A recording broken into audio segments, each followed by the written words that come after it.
रोज रात्री काय बनवायचं हा प्रश्न सगळ्यांनाच पडतो ना. काहीतरी झटपट चविष्ट असं हवं असतं. म्हणूनच आज मी तुमच्यासाठी घेऊन आली आहे एकदम सोपी कमी वेळात तयार होणारी खूप टेस्टी अशी ही वरणफळची रेसिपी. याला चिकुलासुद्धा म्हणतात. एकदा नक्की ट्राय करा आणि मला खात्री आहे तुम्ही पुन्हा पुन्हा बनवाल. एवढी टेस्टी ही रेसिपी होते. चला मग बघूया कशी बनवायची. तर त्याआधी माझ्या या चॅनलला सबस्क्राईब करा. चला मग सुरुवात करूया. आता झटपट होते म्हणजे इतकी झटपट नाही. विषय इथं झाला होता की मम्मीने ऑलरेडी कुकर लावून दिला होता, पण म्हटलं तुम्हाला आधीपासून सुरुवातीपासून सगळं दाखवायचं आहे मला, म्हणून मी पुन्हा कुकर खोलून तुम्हाला हे सर्व दाखवते. अर्धी वाटी तूर डाळ, अर्धी वाटी मुगाची डाळ. मुगाची डाळीने घट्टपणा चांगला येतो. नंतर शेंगदाणे, टमॅटो, तेल आणि हळद टाकायची आणि पाणी टाकायचं डाळ शिजेल इतपत. नंतर आपल्याला झाकण लावायचं आहे आणि 4 ते 5 शिट्ट्या काढून घ्यायच्या आहेत. मस्त डाळ छान शिजली पाहिजे आपली एकदम, आणि टमॅटोसुद्धा शिजते तोपर्यंत लगेच आपल्याला पीठ मळायचं नाही. शिट्ट्या पूर्ण झाल्या की नंतर आपण हे पीठ मळायला घेतलेलं आहे. पीठ जर आधी मळून ठेवलं तर ते पातळ होऊन जाईल. आपल्याला एकदम घट्टसर असं पीठ हवं असतं. त्यामुळे डाळ शिजल्यानंतर आपण हे पीठ मळायला घेतले. गव्हाचं पीठ, हळद, चवीनुसार मीठ, लाल तिखट टाकायचं आणि थोडंसं तेल. आता हे सर्व चांगले एकत्र करून घेऊया आपण आणि नंतर थोडं थोडं पाणी टाकून एकदम घट्टसर असं पीठ मळून घेऊया.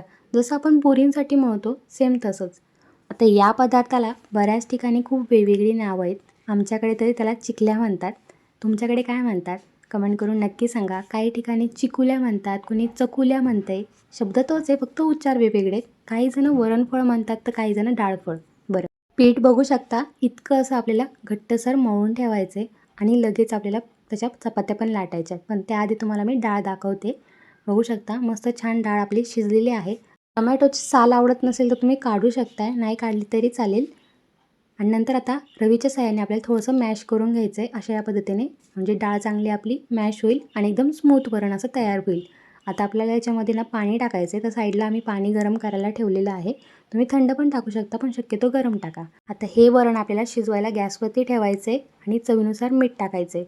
आता वरण उकळतं आहे, म्हणजे एक उकळी येईपर्यंत आपण जे पीठ मळलं आहे त्याच्या सगळ्या चपात्या लाटून कट करून घेऊया. सर्व पिठाचे उंडे करून आपण एक पोळी लाटायला घेतलेली आहे. पोळी लाटल्यानंतर लगेच कट करून वरणात टाकू नका.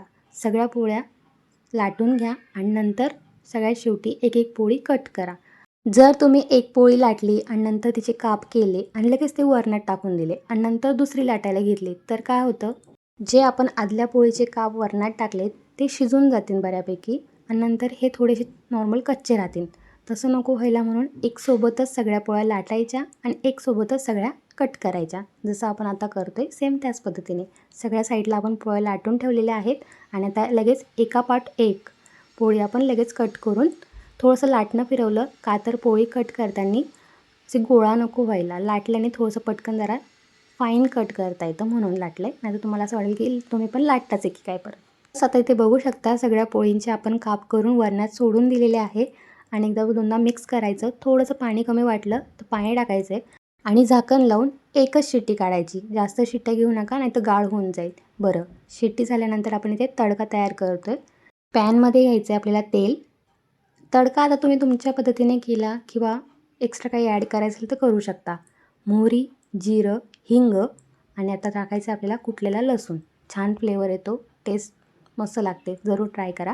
लाल तिखट टाकायचं, कढीपत्ता आणि टाकायचं आपल्याला कोथिंबीर. कोथिंबीर पण यातच टाकून द्या, छान फ्लेवर येतो त्याने पण. नंतर टाकायची थोडीशी हळद. तिखट तुम्ही तुमच्या चवीनुसार कमी जास्त करू शकता. आपण पोळीमध्ये पण टाकलं होतं, लक्षात असू द्या फक्त एवढंच. आणि ते बघू शकता मस्त आपल्या चिकुल्या म्हणजे वरणफळ छान शिजलेलं आहे आणि त्यामध्ये टाकायचा आपल्याला तडका. तडका टाकल्यानंतर एकदा मिक्स करा आणि मस्तपैकी गरमागरम तेल तूप टाकून सर्व करा. ही रेसिपी अवघ्या 20 ते 25 मिनटात लगेच तयार होते. हॉस्टेलला जे मुलं राहतात त्यांनी तर जरूर ट्राय करावी. त्यांच्यासाठी खूप झटपट होणारी रेसिपी आहे. आणि मेन म्हणजे लहान मुलं इंडियन पास्ता म्हणून ही रेसिपी खूप आवडीने खातात. त्यांच्यासाठी जरूर ट्राय करा.